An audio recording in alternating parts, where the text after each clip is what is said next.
վիդեոն բոլոր նրանց համար է, ովքեր սովոր են էշը ցեխից հանել եւ որոշել են աշխատել Գերմանիայում առանց լեզվի իմացության։ Այսօր ձեզ կպատմեմ ոլորտների մասին, աշխատավարձերով, թե որտեղ կարող եք աշխատել առանց գերմաներենի իմացության։ Եվ ձեզ հետ ձեր շատ սիրելի Ֆրау Լալայանն է, ով sehr gut spricht անում Deutsch եւ այսպես գնացինք։ Բնականաբար, այստեղ կարող էի ասել, թե գտեք հայկական ընտանիք, այդտեղ աշխատեք դայակ եւ ձեզ գերմաներենի իմացությունը պետք չի։ Բայց այս ուղին բնականաբար պարզ է, չեմ էլ ասի, թե կարող եք գնալ մեծ քաղաք եւ անգլերենի իմացությամբ մատուցող կամ բարիստա աշխատել։ Այսօր խոսելու եմ ավելի կոնկրետ եւ տարածված տարբերակների մասին։ Շատ մարդիկ, ովքեր նոր են գալիս Գերմանիա եւ լեզու չգիտեն, հիմնականում սկսում են աշխատել պահեստներում, լոգիստիկ կենտրոններում կամ Amazon-ի նման մեծ ընկերություններում։ Այդպիսի աշխատանքներում մարդիկ ամբողջ օրը տեսակավորում են ծանրոցները, փաթեթավորում ապրանքներ, աշխատում սկաների հետ եւ հաճախ անում նաեւ գիշերային հերթափոխներ։ Այս ոլորտում սովորաբար գերմաներեն պետք չի, երբեմն բավական է մի քանի պարզ բառ կամ նույնիսկ միայն անգլերենն է ձեզ բավարար։ Իդեպ մեր բոլոր Amazon-ի առաքիչները գերմաներեն չգիտեն, ես փաստում եմ։ Այդպիսի աշխատանքի համար մարդը միջինում կարող է ստանալ մոտ 2200-ից մինչև 3000 եվրո բրուտո աշխատավարձ, իսկ մաքուրով դուրս է գալիս 1600-ից մինչև 2100 եվրո։ Եթե գիշերային հերթափոխներ կան, գումարը երբեմն ավելի բարձր է ստացվում, բայց այդ աշխատանքը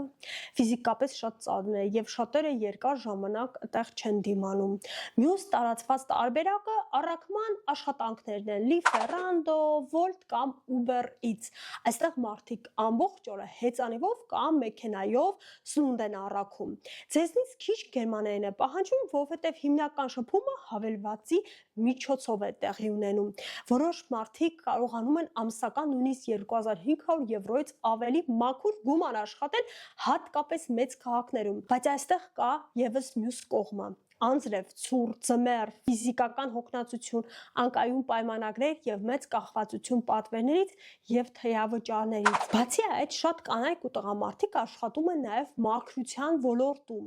Նրանք մաքրում են հյուրանոցներ, գրասենյակներ, հիվանդանոցներ կամ շենքերի մուտքեր։ Այդ աշխատանքներում նույնպես հաճախ մեծ լեզվական գիտելիքներ չեն պահանջվում։ Սովորաբար աշխատավարձը կազմում է 2100-ից մինչև 2600 եվրո բրուտո, իսկ մաքուրը 1500-ից 1900 եվրո։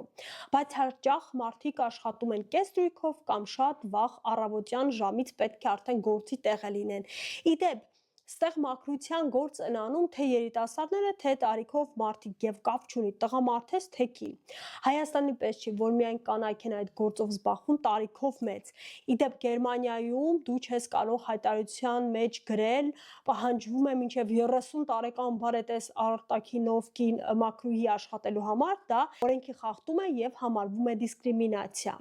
Լավ, շարունակենք, այլ որտեղ կարող ես աշխատանք ճարել առանց լեզվի իմացության։ Ռեստորաններում եւ խոհանոցներում եւս շատ մարդիկ սկսում են առանց գերմաներենի աշխատանք։ Խոհանոցային օգնականները լվանում են սպաս, մաքրում, կտրատում եւ պատրաստում բաղադրիչները։ Այստեղ աշխատանքը շատ ստրեսային է, հատկապես ուրբաթ, շաբաթ եւ տոնական օրերին մարդիկ ստիպված են առանց դադարի աշխատել։ Այս ոլորտում աշխատավարձը սովորաբար 2200-ից մինչև 2700 եվրո բրուտո է, իսկ երբեմն նաև կան լավ թեյավճարներ։ Հաջորդ ոլորտը շինարարությունն է։ Շինարարությունն էլ այն ոլորտներից է, որտեղ հաճախ աշխատում են տարբեր երկրներից եկած մարդիկ։ Շատ բրիգադներում նույնիսկ ընդհանուր լեզուն ռուսերեն, արաբերեն կամ անգլերենն է։ Այստեղ մարդիկ կրում են ծանր նյութեր, զբաղվում են քանդման կամ վերանորոգման աշխատանքներով։ Աշխատավարձը կարող է լինել 2500-ից 4000 եվրո բրուտո,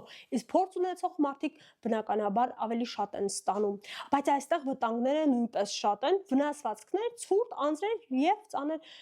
ֆիզիկական պայմաններ։ Հաջորդ տարբերակներից է գործարաններում եւ արտադրամասներում աշխատելը։ Այդտեղ հնարավոր է աշխատել առանց լավ գերմաներենի։ Մարդիկ աշխատում են արտադրական գծերի վրա, փաթեթավորում ապրանքները կամ հետևում մեքենաների աշխատանքին։ Գիշերային հերթափոխերի դեպքում գումարը երբեմն բավական բարձր է ստացվում՝ 2400-ից մինչև 3500 եվրո բրուտո։ Իդեպ Ֆլենսբուրգ քաղաքում կար երշիկի ձկան ֆաբրիկաներ եւ գրեթե բոլոր աշխատողները աշխատանքային միգրանտներն էին, օրինակ բուլղարացիները։ Քանի որ ես աշխատել եմ փաստականների հետ, հիշում եմ ոնց էին ձկան ֆաբրիկայի ներկայացուցիչները գալիս փաստականների ճամբար եւ մեր շահառու ուկրաինացի փաստականներին համոզում, խնդրում, որ գնան իրենց մոտ աշխատեն։ Իդեպ վերջում կպատմեմ, թե այդ կազմակերպությունների քյարը վերջը որն էր։ Իսկ մենք անցնենք նաև հաջորդ ոլորտներին։ Գերմանիայում կան նաև հյուրանոցային աշխատանքներ, սենյակների մաքրում, սպասարկում կամ խոհանոցային օգնություն։ Այստեղ հաճախ բավական է տարրական գերմաներենը։ Աշխատավարձը հիմնականում 2200-ից մինչև 2800 եվրո չհարկված։ Տարբերակներից է նաև գյուղատնտեսական աշխատանքներում ներգրավվածությունը, բայց այդտեղ շատ ավելի դժվար է։ Մարդիկ ամբողջ օրերով աշխատում են դաշտերում, հավաքելով ելակ, ծնաբեկ կամ այլ բերք։ Այստեղ գրեթե գերմաներեն պետք չի, բայց աշխատանքը շատ ծանր է։ Աշխատավարձը հիմնականում նվազագույն աշխատավարձի մակարդակի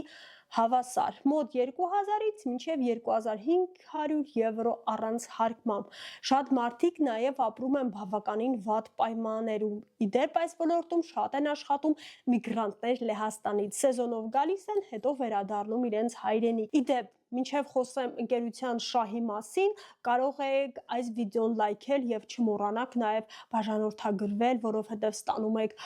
լիաթոք օրինակներ իմ կողմից։ Լավ, վերադառնանք։ Կարևոր հարց է։ Հիմա կասեք, թե ինչու մեծ ֆիրմաները նախընտրում են միգրանտներին եւ շատ սիրով աշխատանքի են ընդունում նրանց անգամ գերմաներենի չիմացությամբ։ Պատճառն ակնհայտ է՝ ցածր վճարվող աշխատավարձ, ծանր պայմաններ եւ անկայուն աշխատանքային միջավայր։ Այն մարդը, ով ունի գերմաներենի մակարդակ, ունի կրթություն, կյանքում չի համաձայնվի նման ծանր գործի։ Բացի այդ, տեղացիները տեղյակ են օրենքներից եւ իրենց աշխատատուն չի կարող մանիպուլացնել առանց պատճառի հեռացնել աշխատանքից, ստեղծել անտանելի պայմաններ կամ պարզապես գումար չտալ։ Դրա համար հենց ընտրությունը ընկնում է այն արտասահմանցիների վրա, ովքեր լեզու չգիտեն, նոր են երկրում եւ ամուր չեն կանգնած իրենց ոտքերին եւ դժբախտաբար պատրաստ են նման ռիսկի դիմել։ Փորձը ցույց է տալիս, որ նման աշխատանքային պայմաններում մարդկանց հոսքը մեծ է։ Շատերը չեն դիմանում պայմաններին, եթե անգամ աշխատավարձը բարձր է։ Սովորում են մի քիչ լեզու կրթություն ստանում եւ անցնում ավելի լավ աշխատանքի տեղ բացելով այն միգրանտների համար, ովքեր նոր են եկել եւ լեզու չգիտեն։ Բայց կա նաեւ լրիվ ուրիշ աշխարհ, IT ոլորտ, մեդիա եւ դիզայն եւ միջազգային ստարտափներ։ Այստեղ երբեմն բավական է միայն անգլերենը։